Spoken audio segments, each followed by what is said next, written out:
talk about artificial intelligence, we're going to talk about data governance, we're going to cover a lot of ground. But the most important thing is, when you're a startup, it's easy to do a lot of this stuff. When you're a big enterprise and you've been doing the same thing the same way as an organization making billions of dollars, and now making that pivot to doing something to compete against a startup, it's not easy. It's really, really, really hard. Change is so much more difficult than creation. And so we're going to talk a lot about that because there's so much change. I've been doing this stuff, like the intro just like scratched the surface. I've been doing this stuff since 1986. And I saw the evolution of going to from mainframes to client servers, and from like sequential data processing to object-oriented programming, from client server to the cloud, and just so much change from relational databases to object data stores and unstructured data. Like all of this change has been just all that stuff combined is like nothing compared to what's happening right now. Like the change, the introduction of artificial intelligence is changing the way we work, the way we live, the way we think, the way we interact with people, the way we interact, B2B, B2C. Like our world is really being affected, and in a very, very, very significant way at a speed that is just completely unprecedented. So, so we're going to talk about how do we deal with that. So I would love to know, in the room, just a small pulse of why are we here and what do we do, and what part of all of what I just said sounds exciting to you. So who here is a chief data officer? Okay, cool. Yeah, wow. Chief digital officer? No chief digital officer, so we'll bash them.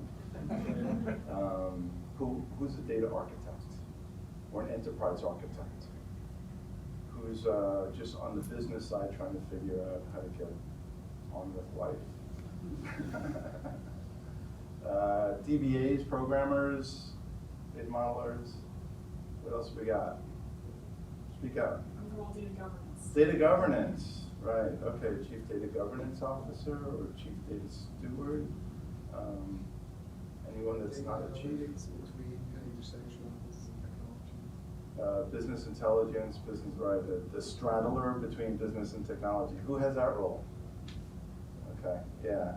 So that's probably, I would say that's kind of where I am too, right? The straddler between business and technology. And I think what we're doing is we're probably, if you fall into that category, probably the most effective, right? Because the business hears about AI, they know they have to do AI to be competitive.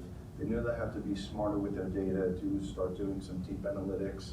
They have no idea what it is, how to do it, what it means, or how to implement it.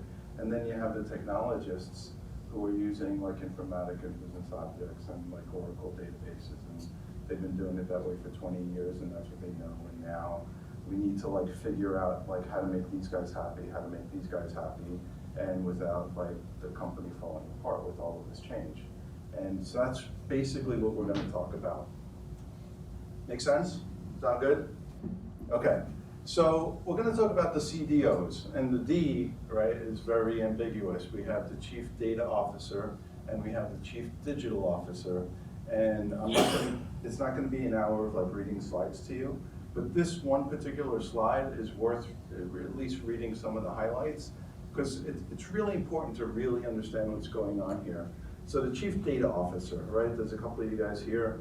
Evangelizing the data vision for the organization, provide accountability for the data, innovating ways to use existing data, enriching and augmenting data with new data, data governance, data security, data quality, and setting standards for analytical reporting and generating data insights. Right? That's any arguments on that's what a Chief Data Officer does? Chief Digital Officer. So Chief Digital Officer, their job is to basically challenge all of that stuff, right? Because if you think of, if you want to implement the Chief Data Officer role, all of those bullets are each like pretty substantial projects. How many people have been trying to implement those bullets their entire career, right? How many of those people are finished? Right? So this is like a lifelong journey. So now you have this new role, Chief Digital Officer, fairly new role. So their job is to challenge and cannibalize the core business. That's their job, right? Why is that? Why would I hire somebody who's going to cannibalize my own business? That's right, because if I don't, somebody else will, right? Exactly right. You know, every single day, a legacy business is being challenged by a new digital business. So if I don't become digital, I'm going to be out of business. And it's a really, really serious thing. And so chief digital officers, their job is to keep the business in business.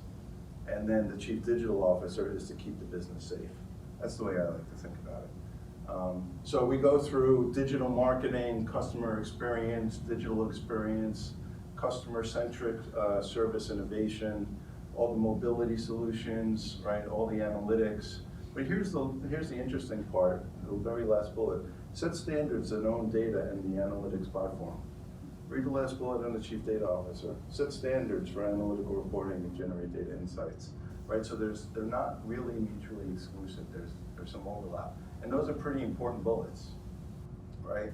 So what we're saying is that the entire data ecosystem, right, has to evolve to like be really analytics driven, and who actually owns that is ambiguous by definition, right? And there's a lot of confusion going on. And I see a lot of heads nodding, so that's good. So what we have to do is we figure out like, so what do we do about that? How do we actually survive? So we're just, yeah, sure.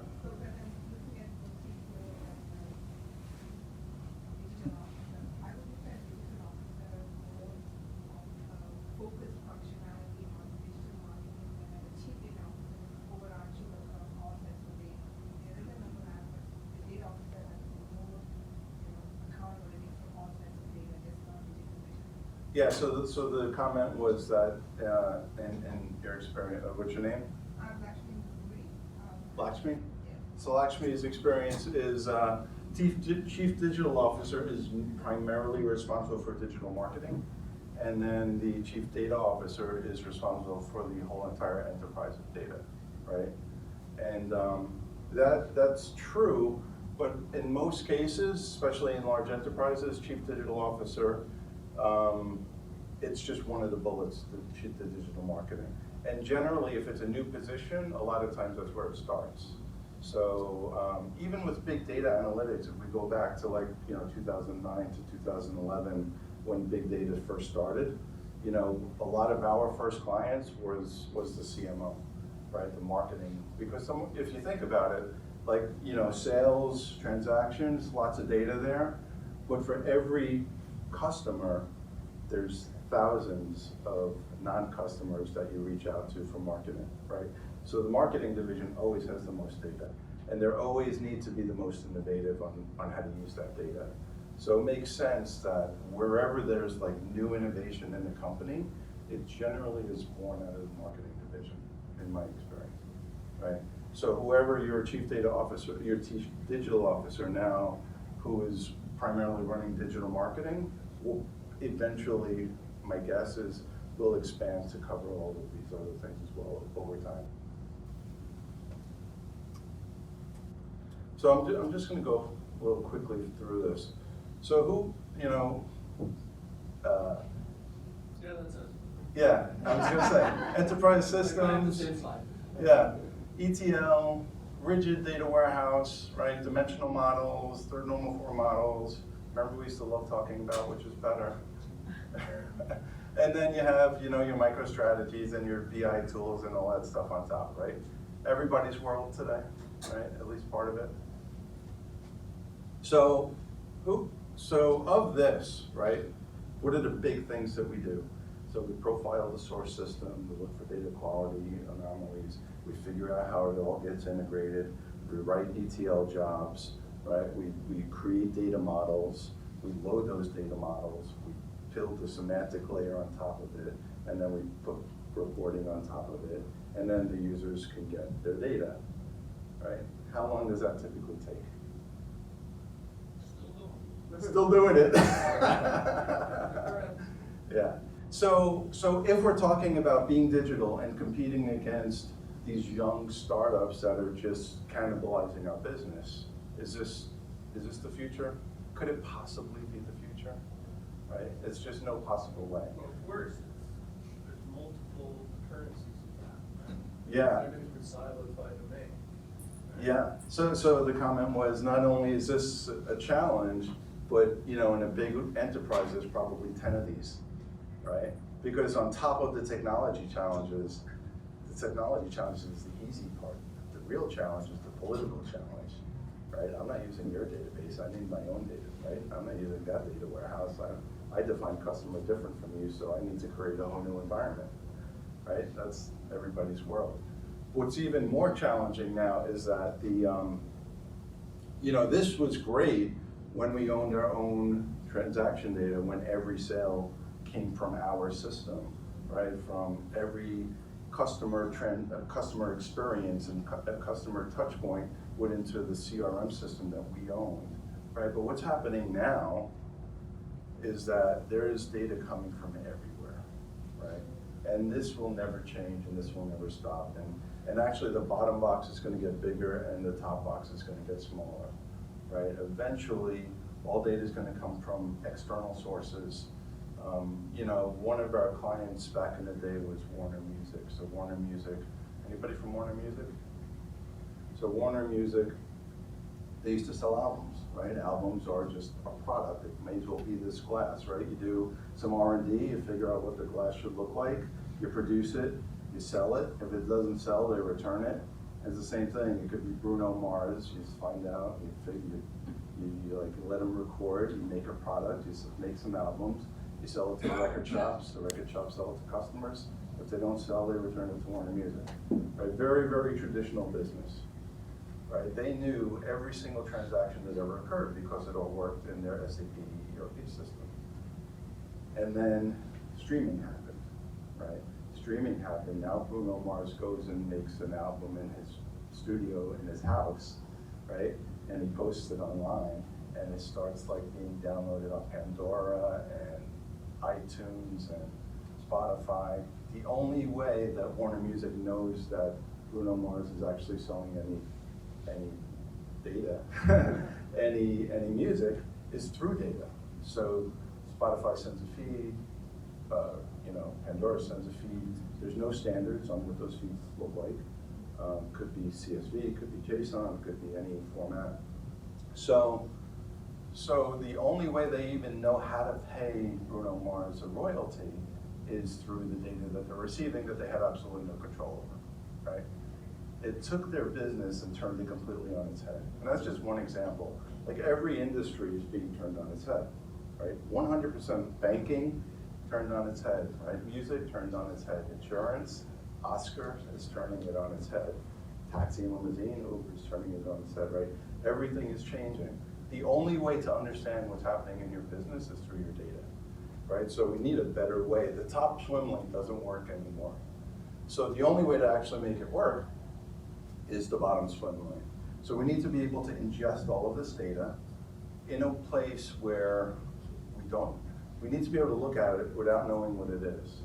We need to be able to analyze it without really understanding the structures. We need to be able to get some insight out of it before it's fully structured, right? And we need to do it with very high volumes, and sometimes we need to do it in real time, right? So the technologies that we use change, the processes that we use change, and the people around them are changing, right? So here's the big change. Oh, and by the way, all of that ETL we wrote, there's still going to be hundreds of people in your enterprise that are still using your data warehouse. So all the insight and all of the data that you get into your lake needs to go into the warehouse. All the data in the lake is usually just streaming, codes of product IDs and customer IDs and timestamps and transaction IDs. In order to get all of that reference and give it context, you need to get the reference data out of the warehouse and put it into your lake. So there's constantly data moving, right, all throughout your enterprise now. Some in batch, a lot in real time. But here's the big one. See this little green line right here? That little green line is really why our world is changing.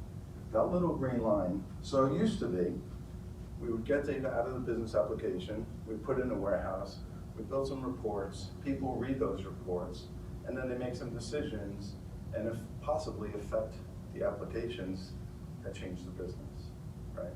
What's happening now is the applications are working, in real time, it's pushing data into the lake. In real time, that lake is getting insight on the person and the product and the activity that's happening at that moment. And it's pushing insight back, and based on that insight, the application is actually behaving differently. So that's why if everybody in the room goes to the New York Times website and looks at the articles, we're all gonna see different articles. Because it knows what we like to read, what we don't like to read, what we think is important, and what we don't think is important. Right? It knows that because of that little green line. Every time we interact with the app, it's getting smarter about what we like and don't like, right? And in order to make that work, we need to have new technologies, new governance standards, right? New policies on how we use our data, data science, data engineering, and data strategy on how to do that. And that's why we have to get the CDO, the two CDOs, Chief Digital Officer and the Chief Data Officer to play nice, right? And we need to figure out how to get the life cycle of the CDO, Chief Data Officer's responsibilities shorter, right? So that they can accommodate the Chief Digital Officer's agenda, but how to get the Chief Digital Officer to realize that if you don't work with the CDO, Chief Data Officer, you're going to get the company in trouble. Even though you're trying to save it, right? You're going to cannibalize its safety, right? While you're saving its business. So, so we need to figure out what it should look like. Any questions? No? Given that rule of thought, would it make sense for the chief data officer and the chief digital officer to be the same person, or does it need to be separate roles? That's a great question. So the question was, if there's such synergy, should they be the same person? The pattern that I'm seeing is that the chief digital officer is really affecting the business, right? And the chief data officer, even though as chief data officers we think we're affecting the business, we're really a backroom operation. The chief data officer is reporting to the chief digital officer. Chief digital officers usually, they set the vision, and then the chief data officer helps them achieve that vision. Yeah. Anybody seeing that pattern? That trend? Yeah. Digital guys speak a completely different language. That's right. It does not have any heed to technology or anything else. That's right. It speaks a totally different language from those of us who came out of Just traditional corporate Yeah. Yeah, basically, random word generator in their pocket. Yeah, and that's why I was saying that, you know, we're the straddlers, right? We have to understand digital officer talk, and we have to understand data talk, and we need to be able to be the translator. We hired a CDO, Chief Digital Officer, last year. I came in about the same time. And you're exactly right. It's entirely digital marketing drive behind it. Yeah. And now it's evolving into a digital customer experience. Yeah. And in 12 months, the absolutely most predictable thing happened that you can imagine. It's hit the data wall. I just can't get this data. I can't. Where do I get it? Who do I talk to? That's right. Thank God Alvarez showed up. Let's dump it on him. Yeah. So we're kind of going up behind the woodshed and slugging this up the hill. Yeah. We'll let you know how it turns out. And- It's just starting now. And that's why this is so important, right? This is crucial. If this isn't built, first of all, it's not built at all, you're dead. And then if it's not built correctly, right, you're gonna be wounded. There's gonna be a lot of blood on the ground, And then right? next time you do that slide, you should put in a whole bunch more of the technologies that are starting to show up in data lake on it. Well, the thing is, like I was saying earlier, it's so disruptive Like if I put all the technologies that are relevant today, yeah, tomorrow's gonna be You can different. change it. Yeah. It's just, to me, the data lakes are starting to look a lot like what we used to call data fabrics, gemstones. Well, that's why the architecture is so important. The technology is not as much. We have to plan and assume whatever technology we use today is probably going to change in less than 3 years, right? Probably have the ability to change within a year, but you'll probably get about 3 years out of what you're doing today before it becomes obsolete. Before you leave that slide, and then a big rush to it, just one big Sure. question, hopefully you get to it. Sure. So we've started some of this fancy, but I've had previous not good experience with data lakes.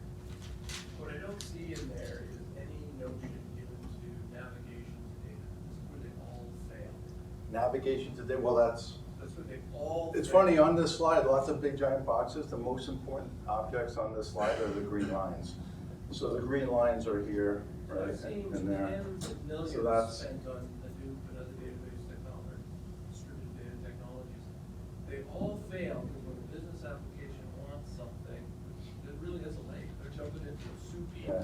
dead lake. so, Where is everything? so there's two things that are really, really important that is not on this slide, and we're gonna get to it. There's the concept, right, this is like leading up to the concepts that we came up with as a company, Caserta, the data pyramid. And the data pyramid talks about, in an abstract way, because you could use any technology to implement it, but you need to have a way to architect the lake so that it doesn't become a swamp. But you also need a way to navigate what's in that lake, right, with data catalogs. And technology, there's a lot of advancement to be done.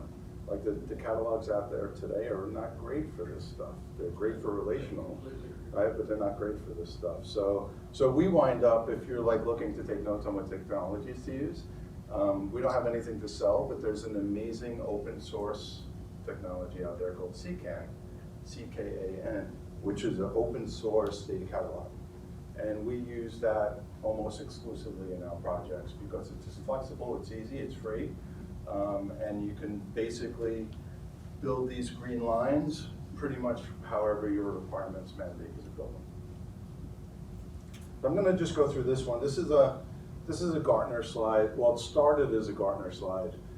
Gartner takes you up to here, and then I added like what's really happening today. So all this does is it talks about how we evolved from like the 90s, to the early 2000s, from data warehousing. So this is figuring out like what happened. So reporting from your transaction systems, and then we want to figure out why did it happen. So that's when we started building data warehouses. So you can get like your inventory data, your HR data, your sales data, right? Everything in one place, and then you could do correlations. And then we figured, okay, so now we know why it happened, but we figure out what's going to happen, right? So that's when predictive analytics came in. That's where most people probably are today, doing recommendation engines, things like that, right? How do we make it happen? And now we have, how do we interact with the customer, right? So we want to be able to use this data through the progression, but now we don't want to just say, okay, we're going to change the app or we're going to implement a new business process.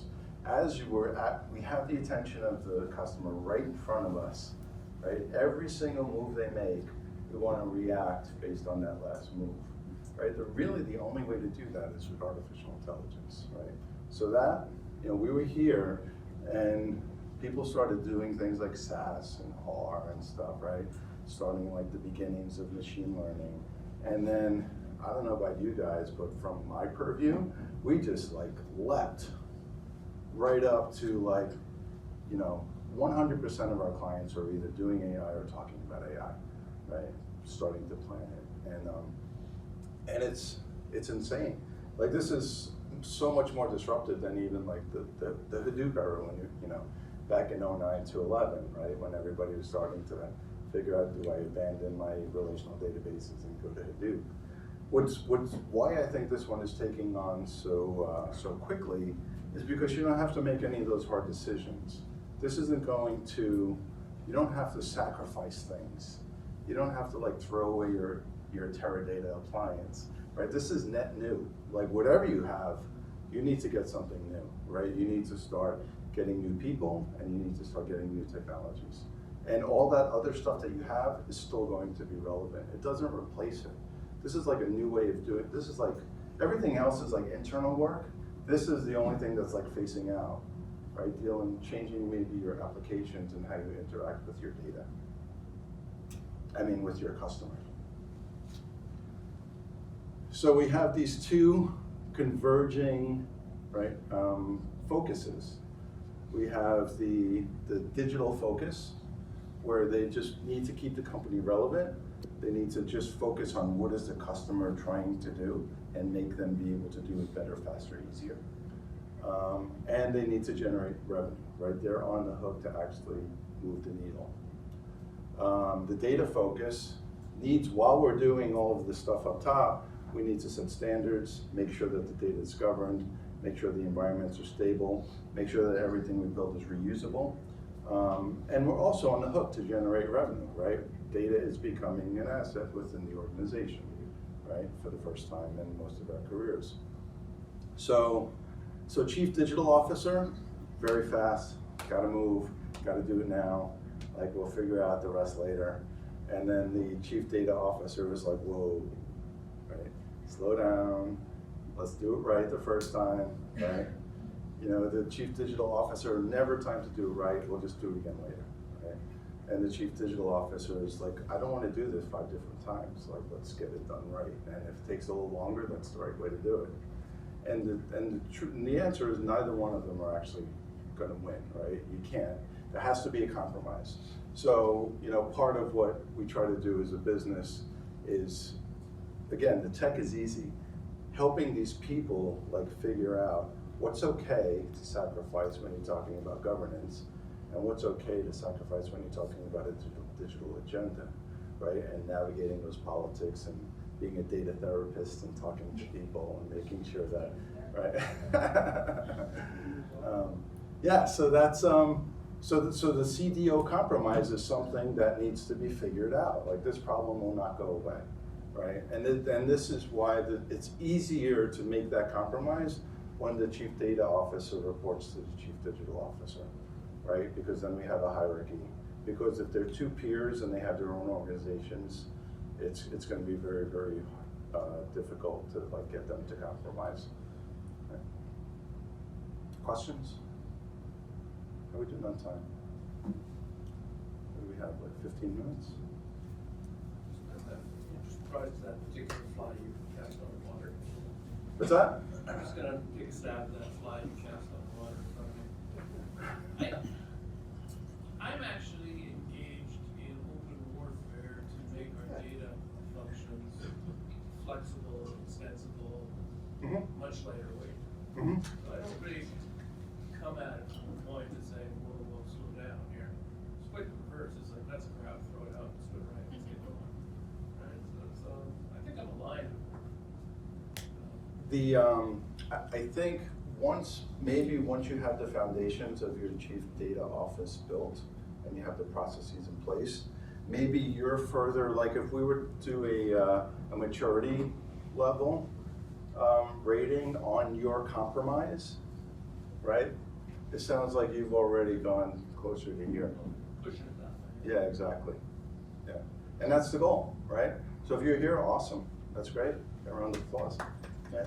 But you know, getting here, right? That could probably be a whole talk in itself, right? Just trying to take all of the things on that first slide, all of the bullets that the Chief Data Officer is responsible for, right? And figuring out. I mean, at some point you had to figure out, in order to move this needle up, you needed to start changing the way you do business, right? What part of the standards could we sacrifice to get done faster, right? What can we leverage? How do we govern things differently, right, to get faster speed to value, right? Those are like probably the two things, right? How do we secure data if it's not structured, right? All of this stuff is the stuff that needs to be figured out in order to move the needle so that these two start converging, right, into the proper normal convergence focus. Yes?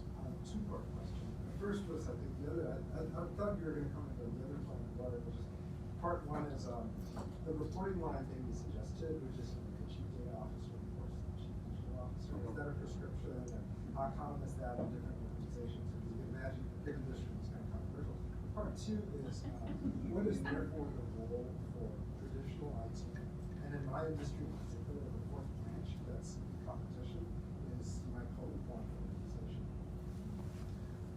So there's a lot there. I'll work backwards. So You really regret putting that slide up. Yeah. no, this is awesome, right? If we didn't, like, where else can you openly talk about this stuff, right? It's great. I think the quants are starting to merge with the data science division. That's across the board. You know, we did about I think we're on our 7th hedge fund this year. All of them are taking the quant organization and moving them into a data science organization. Let's see, what was the one before that? So IT, is IT still relevant? IT is still relevant, but in a very, very different way. So one thing that we haven't really talked about yet is moving from your data center to the cloud. And that, in order to really get this working, I haven't seen this be effective in an on-prem solution. It just takes too long, right? I remember we did a project for a very large bank. They might be in the room, but and they would attest to. It took us longer to like procure, install, and configure the server than it did to actually do the project, right? And that's really not uncommon, right? So you work for a big bank, right? You know, yeah. So you know, we need to be able to be on the cloud. So if you're on the cloud and all the infrastructure and all of the infrastructure management is done by somebody else, like what's IT left doing? Like there's no more phones on the desk. They don't do that part anymore. They don't do servers anymore. You know, we're not really in this world. There's very little like, you know, maybe managing licenses, but even that's going away, right? Like, you know, I'd say, you know, it's a long time now, maybe 15 years ago. You know, building data warehouses on Oracle or SQL Server was probably 80% of my business. I haven't done any in the last 3 years, 0, right? They're all done like on Snowflake or Redshift or BigQuery or something on the cloud.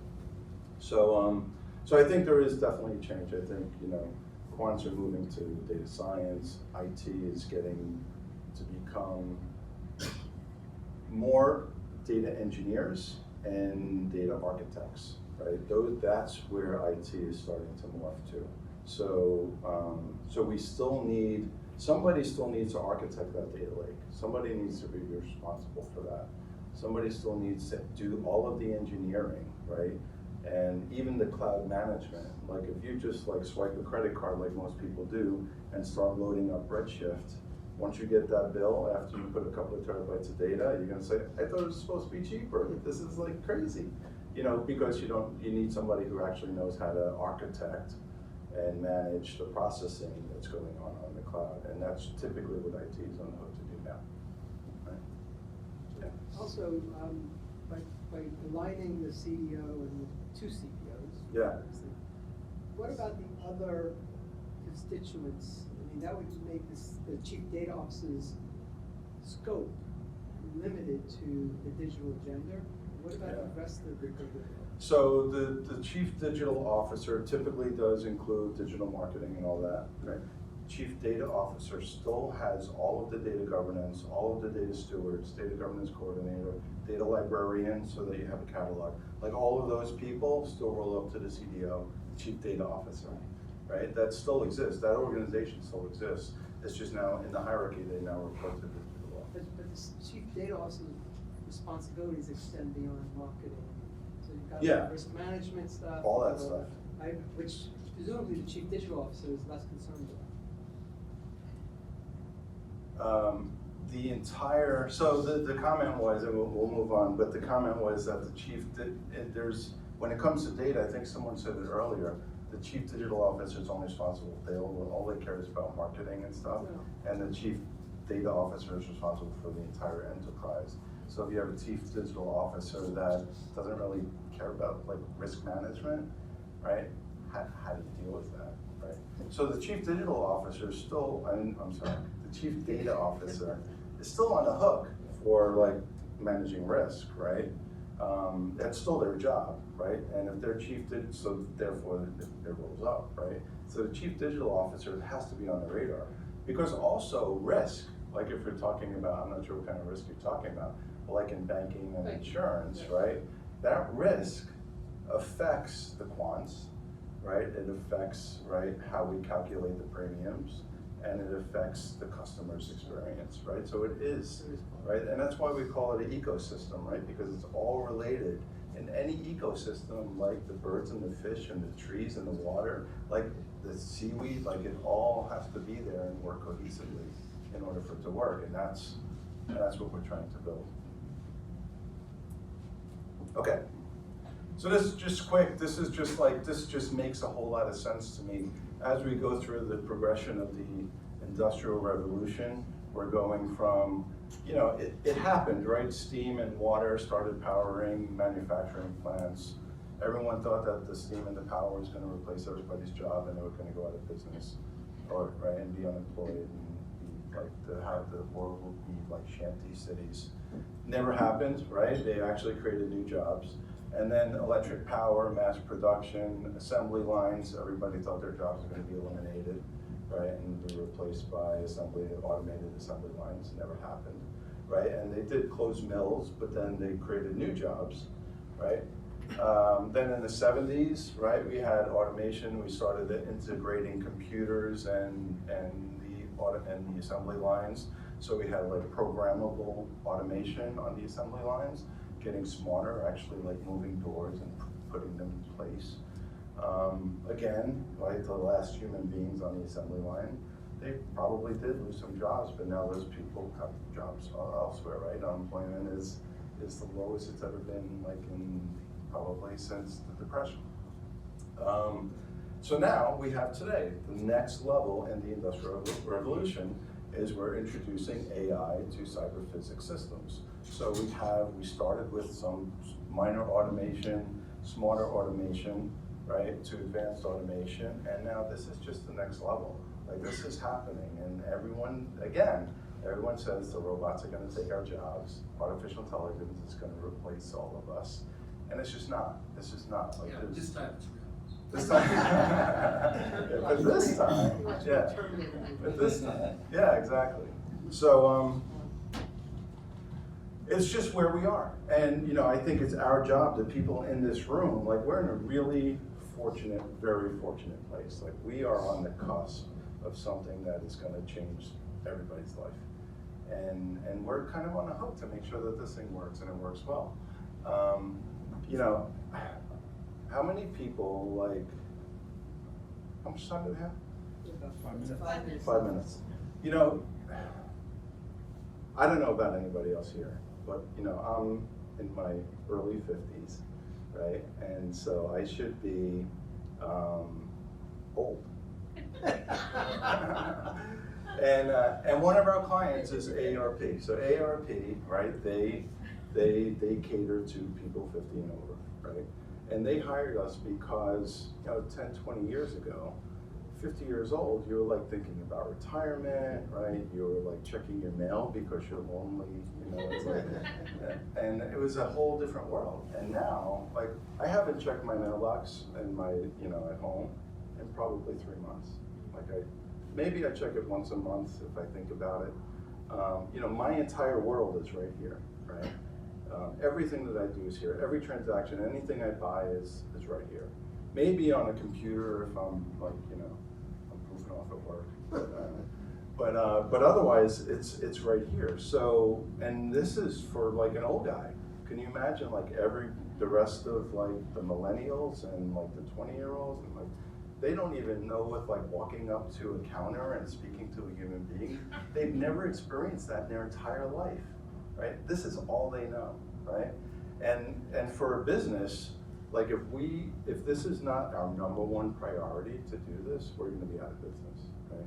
So So how do you do that? How do you get that experience of having, like, walking up to the customer and talking to a person and saying, "Oh, look how nice you look," right? To this, and you know, we've been trying for years, right? Trying to do that, taking our website and putting it on our phone and then not rendering right and looking ridiculous, right? We've all gone through that pain. But now we're at the fact where there's actually technology that we can actually make it work. And like, it's our job, right, as a chief data officer, who will probably start working for the chief digital officer, to actually make this work, right? To take all of the data, every time I touch this phone is data. And to be able to use that data in a way so that instead of saying, "Oh, how are your kids?" because we chatted last time, to knowing through my data that I might have some kids, right? And what my peers like, right? And like everything about me, everything about the environment around me. You know, this phone knows right now, like what floor I'm on, right, where I am, like whether the room is light or dark, like all of that is here, right? So using that information, capturing it, right, being able to analyze it, get some insight, write some models to be able to use it, and then feed it back to the application in a smart, intelligent way that it actually affects my experience in a positive way, right? That's what we need to do, right? That's what a CDO does, right? Either definition, whether you're a chief data officer or chief digital officer, they're both on the hook to do that, right? So without data, right, there will be no AI, right? AI needs, right, it's the food. Data is food, right? If we're anything that is going to start thinking and making decisions, whether it's a human being, right, we need data in order to think about it, or a machine, it needs data, right? Without data, there's no thinking, and there's no decision making, and there's no affecting your customer or any part of your business, right? So we will be driven by data. We are driven by data. This is a perfect example. This is a real email that came to me. This is about a month or two old. It's not coming soon. It's actually here, right? It's actually, Erica is a real thing, and it is replacing jobs, I guess. But I don't know if it's actually replacing jobs, because I use Erica now instead of just manually searching for stuff, right? So there was no other person that I was talking to that I'm not talking to now. But I tell you what, my experience is way more efficient, and I can actually get what I need done so much faster, right? And I have bank accounts elsewhere that I may actually switch because this is just so cool, and it actually optimizes my life, right? And I think that's what most businesses are, you know, if you're not optimizing your customer's life, like, it's no longer about selling a product, it's actually the whole experience, right? If you're not optimizing your customer's life in some way, your customer's gonna go somewhere else.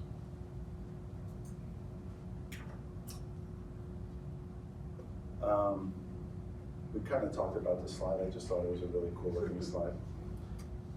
So just some stats, just to say it's not just Joe talking, like 63% of the organizations that were surveyed, I forget who the survey was. I could look it up. I think it was, I can't remember. But 63% organizations are investing in analytic systems. 69% say that the speed of which we do things is only going to get faster and have a positive impact on a business. And 74% of respondents say that being able to execute fast with data to get insight, right? There's no status quo. Like every time we think we're done, like, you know, even like today with like the easier stuff, like this, every time we think we're done, it's just going to become more and more accelerated, right? So it's pretty exciting time. Okay. So this is how we've been developing solutions to do what we've been talking about. So basically this side is really for the chief data officer, and this side is really for the chief digital officer, right? And the middle is how do we actually make it work? So we have to be able to ingest all of the data. We need to be able to govern it. And this is something that might be provocative to the chief data officers in the room, Because what this implies is not everything needs to be fully governed everywhere, right? Of course not. And this, some chief data officers, especially chief data governance officers, say, what are you talking about? How do you let a user use data if it's not fully governed? It doesn't need to be, right? If we're using data to predict whether they're going to buy another product, right? Does that data need to be as governed as if we're taking data and we're reporting our revenue to Wall Street? Right? No, of course not. So we need to really understand the different use cases of our data and apply just enough governance so that we can get the job done as quickly as possible, right? And I have another slide that I didn't show, but it's called the data officer's tightrope, right? Where we're trying to figure out like how governed it needs to be and how fast speed to value we need it to be. And the faster you need it, the less governed it's going to be. And the more governed it is, the longer it's going to take to get it, right? And you just have to figure out what's the tolerance level for those two things and come up with an answer. And this platform, and it could be implemented however you want. You like AWS, you like Azure, you like Google, doesn't matter, right? You're gonna logically separate your data into a fully locked down area where you're ingesting in real time. You're gonna have a data lake that's enriched with data coming out of your warehouse, your MDM system, whatever else you have, ancillary systems. You're gonna have the data science workspace that your former quants that are now data scientists work, right? And they're going to create models that's going to be able to be used in real time. The one thing that's missing here that, if you want this handout, I can give it to you. But the thing that the interaction between your data and your users, most of the time nowadays is through APIs, right? The thought of like, using these big legacy tools, sorry, MicroStrategy, we're just interacting directly with the data through APIs. And the data warehouse still exists, still fully governed, still used. There are still BI tools out there that love this stuff, and the users love those BI tools, right? You'll take my Tableau out of my bloody dead hands, right? It still exists, and we just let that happen. And that's it. And we have 2 minutes. So we're just gonna go through. This is one of the real reasons why we want to go to the cloud. All of the security concerns, it really drives me insane when people say I'm not going to go to the cloud because we need to have our data secure. Like there's no safer place in the world than the cloud, right? If you think that you can build an on-prem solution with all of the security techniques and technologies that are built into any of the clouds, you're just fooling yourself. Most of the data breaches that have happened in the last couple of years, all on-prem solutions. Pick a cloud, any cloud, doesn't matter. Back in the days, if you come from the data warehousing world where it used to be like Cognos, MicroStrategy, Business Objects, every year they were just always leapfrogging each other, which one was better, what's the flavor of the day. It's kind of happening now. Google is doing some amazing things, way better than AWS. AWS a couple of years ago was killing the market, right, crushing it. Azure we're starting to see.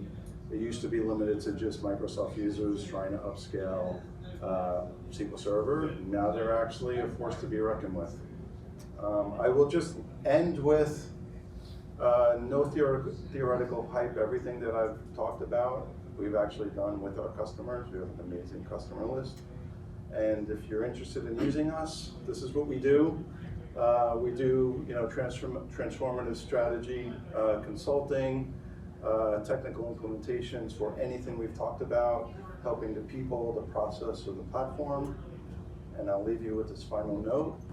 Life is like riding a bicycle. To keep your balance, you must keep moving. Thank you very much. Here's my contact.